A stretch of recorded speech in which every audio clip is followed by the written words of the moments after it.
Bonjour à toutes et à tous. Je vais effectivement mon mémoire dans le domaine du néo-latin sous la direction de Mme Smester, c'est aussi de M. Piret, que j'ai oublié de lui préciser pour le programme, désolée.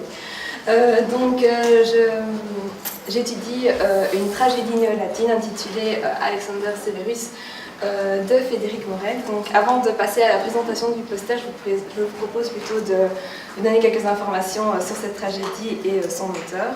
Donc, Frédéric Morel est un imprimeur parisien qui a vécu entre 1552 et 1630. Outre sa production d'imprimeur, il a également grandement collaboré à l'œuvre humaniste en transmettant des auteurs anciens, principalement des auteurs grecs. Donc, en plus de transmettre ses auteurs par des éditions, il a également traduit ses auteurs et annoté leurs textes. Et finalement, la troisième partie de sa production qui m'a donc intéressée dans le cadre de mon mémoire est celle qu'il a réalisée en tant qu'auteur. Donc on lui connaît une vingtaine d'ouvrages personnels qui ont tous été publiés après 1600 à l'exception de 2 textes. Donc comme vous pouvez voir, la tragédie date de 1600 et fait donc partie de ses premiers écrits personnels.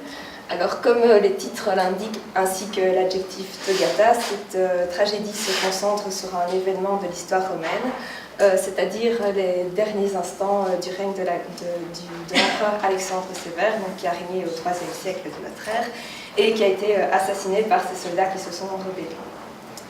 Alors pour la première partie du poster, j'ai décidé de revenir sur 2 questions qui avaient été posées aux doctorants lors de la première journée du 15 mars, à savoir les raisons du choix de leur travail, de leur thèse, et aussi si leur thèse s'inscrivait dans la continuité de leur mémoire. Donc, dans mon cas, oui, mon mémoire s'inscrit dans la continuité de mon TFC, c'est-à-dire que je suis restée dans le même domaine de recherche, celui du travail du néo-latin, ainsi qu'un travail d'édition d'un texte de cette période. Et en ce qui concerne le choix d'une pièce de théâtre me permettait aussi d'allier les 2 aspects de mes études, donc à savoir le latin pour le latin, mais aussi le français pour une analyse théâtrale de la pièce. Donc, mon mémoire a été réalisé selon 2 grandes étapes. Donc, la première, une étape de philologie et de traduction, donc d'édition du texte. Donc, comme Caroline l'a expliqué tout à l'heure, la première partie de cette étape était la retranscription du texte, avec tout ce qui allait avec, donc la résolution des abréviations, l'uniformisation de l'orthographe, etc. Mais il ne s'agissait pas de retranscrire uniquement le texte de la pièce, mais aussi les textes liminaires, donc les dédicaces, les adresses au lecteur, l'épilogue, ainsi que les notes marginales que l'auteur a lui-même inscrites dans sa pièce. Pour cette pièce-ci, en fait, je n'ai trouvé qu'une seule édition ancienne, mais il en existe plusieurs exemplaires. Donc pour l'instant, j'en ai retrouvé 5, dont la plupart se trouvent à Paris. Donc ensuite, la deuxième étape consistait en la traduction de cette pièce qui, pour l'instant, n'avait jamais été traduite. Et alors, forcément, ces 2 étapes sont les 2 étapes les plus évidentes, mais il y en avait encore 2 autres à côté qui, pour ceux qui ne connaissent pas trop le travail d'édition, n'auraient peut-être pas envisagé ces étapes-là. Donc, premièrement, la recherche de loci similes. Donc, qu'est-ce que c'est? Donc, les loci similes, ce sont des références tirées d'œuvres antiques et qu'on retrouve telles quelles ou presque telles quelles dans les œuvres.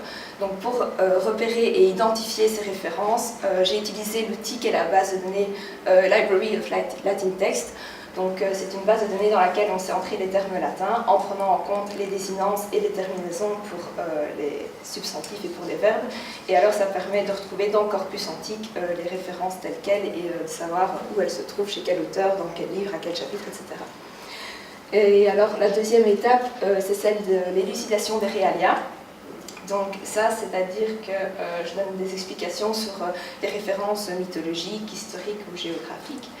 Alors, en fait, la recherche de loci similes, c'est une étape importante, même si à la base on n'envisage pas de prime abord, parce qu'elle permet de faciliter la traduction de la pièce, mais alors aussi elle a un rôle important dans la deuxième étape de mon travail, donc ça me permet de faire la transition dans l'étape du commentaire. Donc, cette étape est toujours en cours de construction. Pour l'instant, j'ai terminé la partie de philologie et je m'attaque aux commentaires. Donc, les pistes pourront évoluer d'ici la fin de la réalisation de mon mémoire.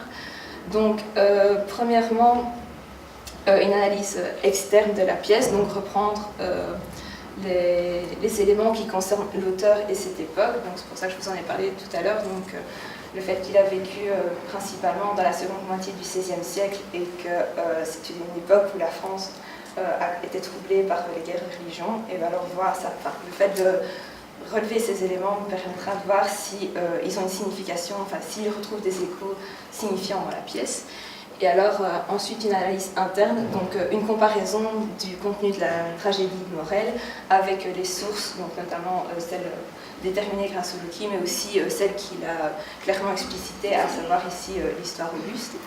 Et alors, finalement, la troisième partie du commentaire consistera en une comparaison des résultats obtenus pour chaque analyse, donc l'analyse externe et interne, et alors permettra de répondre donc, aux questions que j'ai mises ici, donc à savoir, est-ce que la réalisation de cette tragédie a une signification particulière en regard de son contexte de rédaction?